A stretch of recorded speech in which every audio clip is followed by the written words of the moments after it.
আসসালামু আলাইকুম দর্শক, আজকে আপনাদের জন্য নিয়ে এলাম ডিম মামার ডিম ভাইরাল রেসিপি।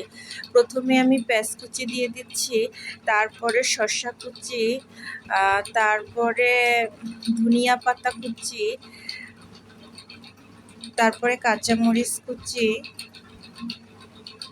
তারপরে টমেটো কুচি, সবার শেষে দিয়ে দিচ্ছি চিলি ফ্লেক্স। এগুলো সব কিছু আমি আগে থেকে রেডি করে রেখেছিলাম। এরপরে দিলাম কাসুন্দি, তারপরে 1 টেবিল চামচের মতো টমেটোর সস।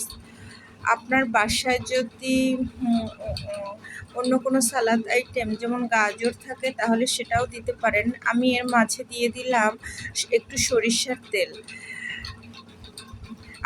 আমি এখানে ব্যবহার করেছি তেঁতুলের আচার, বাজারে যেটা কিনতে পাওয়া যায়। আপনি যদি চান তাহলে এখানে তেঁতুলের কাত করেও দিতে পারেন।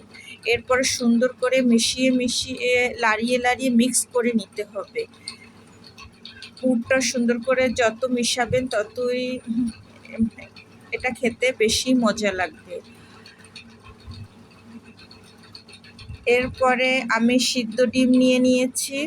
সিদ্ধ ডিমের মাঝখানটা চাকু দিয়ে কেটে ভিতরে পুরটা যত সুন্দর করে প্রবেশ করাবেন ততই এই ডিম ভাইরাল রেসিপিটা খেতে ভালো লাগবে। আর এটা এমনিতেও খেতে অনেক মজা লাগে। আমি বাসায় আরও একদিন করেছিলাম, সো সেই দিন আপনাদের সাথে শেয়ার করা হয়নি। আজকে আবার করলাম, ভাবলাম আজকে আপনাদের সাথে শেয়ার করি।